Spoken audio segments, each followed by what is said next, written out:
Chapter 23. David protects the town of Keilah. One day news came to David that the Philistines were at Keilah, stealing grain from the threshing floors. David asked the Lord, "Should I go and attack them?" "Yes, go and save Keilah," the Lord told him. But David's men said, "We're afraid even here in Judah. We certainly don't want to go to Keilah to fight the whole Philistine army." So David asked the Lord again, and again the Lord replied, "Go down to Keilah, for I will help you conquer the Philistines." So David and his men went to Keilah. They slaughtered the Philistines and took all their livestock and rescued the people of Keilah. Now when Abiathar son of Ahimelech fled to David at Keilah, he brought the ephod with him. Saul soon learned that David was at Keilah. "Good," he exclaimed. "We've got him now. God has handed him over to me, for he has trapped himself in a walled town." So Saul mobilized his entire army to march to Keilah and besiege David and his men. But David learned of Saul's plan and told Abiathar the priest to bring the ephod and ask the Lord what he should do. Then David prayed, "O Lord God of Israel, I have heard that Saul is planning to come and destroy Keilah because I am here. Will the leaders of Keilah betray me to him? And will Saul actually come as I have heard? O Lord God of Israel, please tell me." And the Lord said, "He will come." Again David asked, "Will the leaders of Keilah betray me and my men to Saul?" And the Lord replied, "Yes, they will betray you." David hides in the wilderness. So David and his men, about 600 of them now, left Keilah and began roaming the countryside. Word soon reached Saul that David had escaped, so he didn't go to Keilah after all. David now stayed in the strongholds of the wilderness and in the hill country of Ziph. Saul hunted him day after day, but God didn't let Saul find him.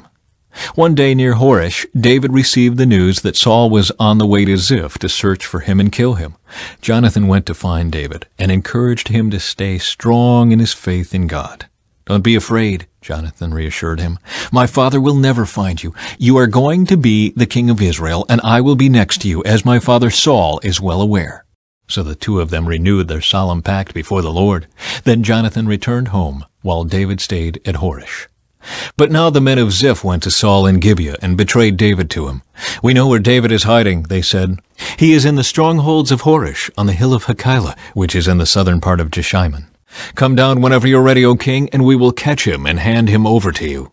"The Lord bless you," Saul said. "At last someone is concerned about me. Go and check again to be sure of where he is staying and who has seen him there, for I know that he is very crafty. Discover his hiding places and come back when you are sure. Then I'll go with you. And if he is in the area at all, I'll track him down, even if I have to search every hiding place in Judah." So the men of Ziph returned home ahead of Saul. Meanwhile, David and his men had moved into the wilderness of Maon in the Arabah valley south of Jeshimon. When David heard that Saul and his men were searching for him, he went even farther into the wilderness to the great rock, and he remained there in the wilderness of Maon. But Saul kept after him in the wilderness. Saul and David were now on opposite sides of a mountain. Just as Saul and his men began to close in on David and his men, an urgent message reached Saul that the Philistines were raiding Israel again. So Saul quit chasing David and returned to fight the Philistines. Ever since that time, the place where David was camped has been called the Rock of Escape. David then went to live in the strongholds of En-Gedi. Chapter 24. David spares Saul's life. After Saul returned from fighting the Philistines, he was told that David had gone into the wilderness of En-Gedi. So Saul chose 3,000 elite troops from all Israel and went to search for David and his men near the rocks of the wild goats. At the place where the road passes some sheepfolds, Saul went into a cave to relieve himself.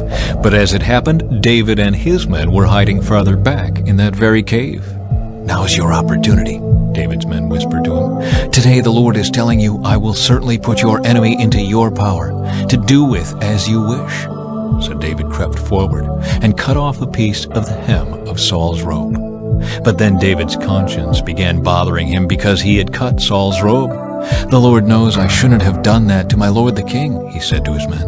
"The Lord forbid that I should do this to my lord the king and attack the Lord's anointed one, for the Lord himself has chosen him." So David restrained his men and did not let them kill Saul. After Saul had left the cave and gone on his way, David came out and shouted after him, "My lord the king!" And when When Saul looked around, David bowed low before him. Then he shouted to Saul, "Why do you listen to the people who say I am trying to harm you? This very day you can see with your own eyes it isn't true. For the Lord placed you at my mercy back there in the cave. Some of my men told me to kill you, but I spared you. For I said, I will never harm the king. He is the Lord's anointed one. Look, my father, at what I have in my hand. It is a piece of the hem of your robe. I cut it off, but I didn't kill you. This proves that I am not trying to harm you, and that I have not sinned against you, even though you have been hunting for me to kill me. May the Lord judge between us. Perhaps the Lord will punish you for what you are trying to do to me, but I will never harm you. As that old proverb says, from evil people come evil deeds, so you can be sure I will never harm you. Who is the king of Israel trying to catch anyway? Should he spend his time chasing one who is as worthless as a dead dog or a single flea? May the Lord therefore judge which of us is right and punish the guilty one. He is my advocate, and he will rescue me from your power." When David had finished speaking, Saul called back, "Is that really you, my son David?" Then he began to cry. And he said to David, "You are a better man than I am, for you have repaid me good for evil. Yes, you have been amazingly kind to me today, for when the Lord put me in a place where you could have killed me, you didn't do it.